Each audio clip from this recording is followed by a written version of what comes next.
Je vais passer au second phénomène que l'on observe dans mon pays natal. C'est la cheffaillerie. Je donne la définition. La cheffaillerie, c'est l'honneur fait au régime dictatorial par des faux chefs traditionnels.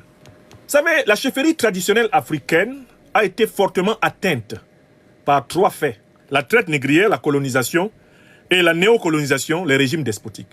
Une bonne partie des chefs traditionnels africains a trahi le peuple africain en participant au commerce des esclaves. Et beaucoup des chefs traditionnels que nous avons en Afrique aujourd'hui sont des héritiers de ce commerce et le continuent sous plusieurs formes. Une partie de notre chefferie traditionnelle, camerounaise, africaine en général, a été imposée par des manipulations coloniales. Partout où les colons français dans mon pays natal, le Cameroun, ont été confrontés à des chefs résistants, ils ont procédé à des extorsions et à des détournements de lignées de chefferie, de lignées royales. Ils ont imposé des renégats à la tête des chefferies pour que ces chefferies leur obéissent. Ils ont écarté les chefs qui étaient héritiers de l'authentique pouvoir traditionnel, ancestral et spirituel et qui avaient osé dire non à la traite négrière et à la colonisation. Un peu partout, ils ont soumis les chefferies à la colonie et ont imposé des esprits colonisés dans les chefferies. C'est cet esprit qui s'est poursuivi lorsque le colon français imposa à la tête de notre pays, le Cameroun, ceux des Camerounais qui ne voulaient pas de son indépendance réelle. Ceux qui acceptaient que le Cameroun reste sous occupation militaire française, qu'il reste sous occupation monétaire française, qu'il reste sous domination culturelle française. Ceux qui acceptaient que le Cameroun continue de dépendre de la soi-disant aide française au développement. Ceux-là, c'est Amadou Ahidjo et Paul Biya principalement et leurs administrations respectives, unies dès 1961 et imposées par la France à la tête du Cameroun. Honte à ceux qui vous disent que Paul Biya est un panafricaniste, que Paul Biya est un anticolonialiste. Ce n'est vrai ni historiquement ni idéologiquement. En 1982, c'est sous injonction de François Mitterrand, punissant Ahidjo de l'avoir humilié en 1971, quand il était avocat, que Paul Biya, Premier ministre d'Ahidjo, a été amené à succéder à Ahidjo à la présidence de la République du Cameroun. Paul Biya comme Ahidjo sont des purs produits du colonialisme français.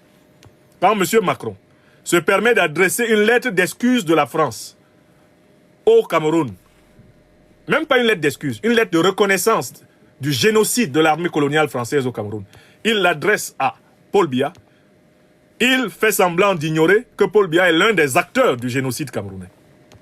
Et que lui, Emmanuel Macron, président de la République française, en vertu du principe de la continuité de l'État, est co-responsable du génocide camerounais. Donc comment le président français, co-responsable donc au nom de la continuité de l'État, du génocide camerounais, peut-il adresser une lettre de reconnaissance au génocide au président camerounais imposé par le pouvoir génocidaire français à la tête du Cameroun? De qui se moque-t-on? Dit la chanson de Jean-Michel Cancan. De qui se moque-t-on?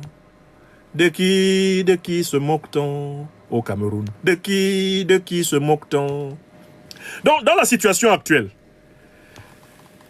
une horde de chefs entichés de leurs ornements extérieurs a été traînée au palais présidentiel du Cameroun par le secrétaire général usurpateur en chef, Ferdinand Gongo, pour faire allégeance à la photo de Paul Biya. C'est l'une des scènes les plus ubuesques, les plus laides de l'histoire politique du Cameroun.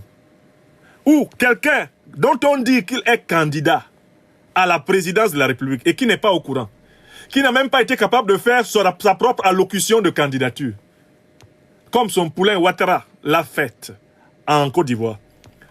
Un type qui n'est même pas capable de s'asseoir à l'équilibre dans une chaise carrée pour, soi-disant, recevoir ses soutiens, représenté par une photo suspendue sur un mur. Des soi-disant chefs traditionnels sortent de partout au Cameroun pour venir lui faire allégeance.